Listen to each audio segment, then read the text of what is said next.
This episode is brought to you by Shopify.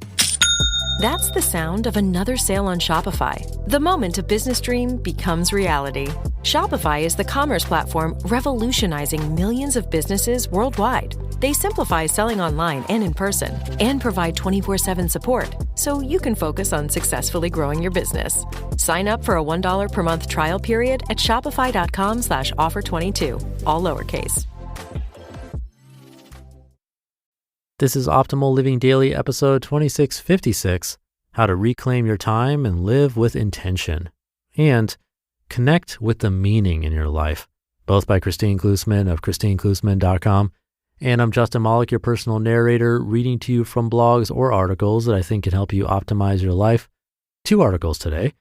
So with that, let's get right to them as we optimize your life. How to Reclaim Your Time and Live with Intention by Kristine Klussman of KristineKlussman.com. Do you often find yourself at the end of the day wondering what happened to your time? Does it feel like you never have enough time to do the things you most want to do? If your answer is yes, you're not alone. Most of us are struggling to live with intention through the din and distractions of the digital age. Connection theory teaches us how to recenter our lives around what matters most. Here are some of the many tools we've discovered to help you wisely allocate your daily time and unlock the immense satisfaction of living in alignment with your values and priorities. Prioritize your priorities. One of the most helpful ways to align your values with your actions is to make a habit of prioritizing your priorities each day. Prioritizing is one of the most energy-consuming activities our brains perform, so it pays to do it early in the day when our minds are fresh. We recommend organizing priorities for the day first thing in the morning before the many demands for your attention burn through the energy you have to spare. Writer David Rock compares the brain's processing and prioritizing ability to a toy helicopter. Once you get it off the ground a few times, it no longer has the power to lift off. The more you try, the less power it has to do anything else. Keep this in mind when you get out of bed and grab your phone. Do you really want to spend your precious mental energy skimming an overloaded inbox instead of planning for a successful and richly rewarding day? You're likely to have a long list of things you think you should get done each day. Running certain errands, doing certain work tasks, and parenting activities are probably on this list. By identifying and ranking these with fresh eyes and mind, you can see what's really the most important and launch yourself into a day of rewarding, meaningful activity. Another bonus of writing out priorities each day is the satisfaction of crossing them off the list when you're done. Recognizing that you've accomplished something meaningful is an incredibly powerful and important key to lasting well-being. Time chunking. Another of my favorite techniques for reclaiming your life is time chunking, designating big blocks of time to focus on a single activity and then shielding that time from intrusion by other activities. For example, you might try scheduling all of your in-person meetings and appointments on a particular day instead of letting them get scattered all over your week. This can save you a lot of driving or travel time and allow you 6 other days to devote to more meaningful activities. Plus, because you've carved out this time solely for these in-person meetings, you'll find it easier to focus entirely on the people you are meeting with and to connect with your planned projects. Chunking is also enormously helpful for completing projects that need sustained focus, like strategy analysis or creative writing. Many people find that they can complete something that would ordinarily take them a week to do in just one multiple-hour chunk.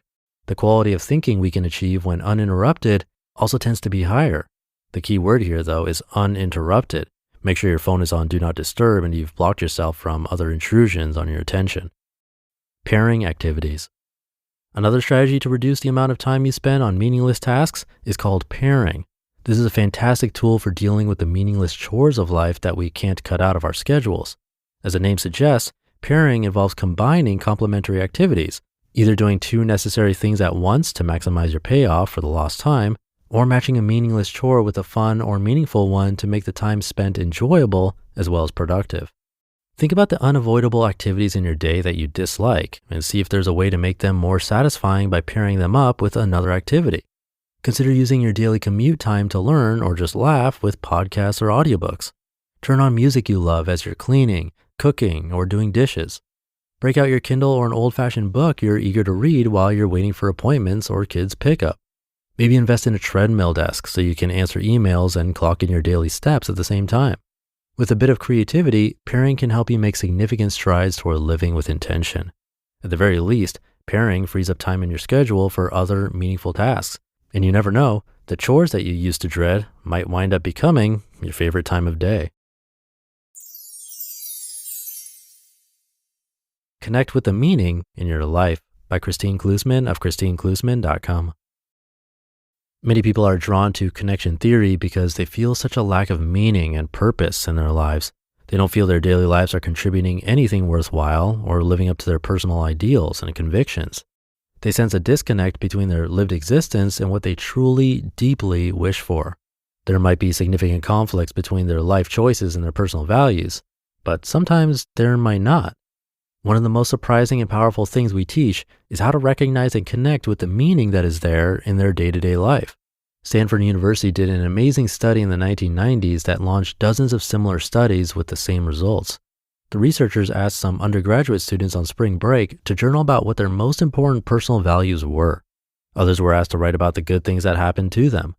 When break was over, 3 weeks later, the students who had written about their values were happier, healthier, and more confident about their ability to handle stress. How could this be? The researchers analyzed the journals to see what the kids had been thinking. By reflecting on how their daily activities supported their values, students had gained a new perspective on those activities and choices. Little stresses and hassles like having to fill out job applications or give younger siblings a lift were now demonstrations of their values in action, a bold and important step toward their future career, a loving gesture of their commitment to family. Suddenly, their lives were full of meaningful activities, and all they had to do was write about it. Connecting with meaning starts with connecting to your values. Take a piece of paper and write out what matters most to you. We think you'll be surprised to see how you're already putting those values into action each day, and we know you'll be more fulfilled because of it. You just listened to the posts titled How to Reclaim Your Time and Live with Intention and Connect with the Meaning in Your Life, both by Kristine Klussman of KristineKlussman.com. Thank you to Kristine. I think priorities are a big deal and something we don't touch on too often here on the show. I would think our values and priorities go hand in hand, but in reality, unless those values are being actively challenged, I don't think they mess with our priorities all that much. For example, a value of mine might be, something we talk about on this show regularly, even yesterday, minimalism.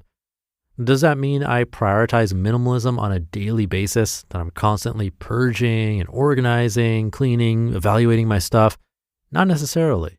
But if a ton of stuff got dumped into my lap, well then, yeah, I might not accept it, or I might do something about it because it's challenging my values in that moment. However, I might not prioritize it on a daily basis, but it still could be a value, I think. Now, some might say that you then don't truly value it if it's not a priority, but that's getting into the weeds. Basically, what I'm saying is that checking these priorities, especially at the beginning of the day, like Kristine mentioned, can have a meaningful impact because out of sight, out of mind. And even right before bed is a good time to prioritize the next day coming up ahead. No matter when, surely there will be some benefit. So maybe put one thing on your priority list today. Have a great rest of your day, and I'll see you tomorrow where your optimal life awaits.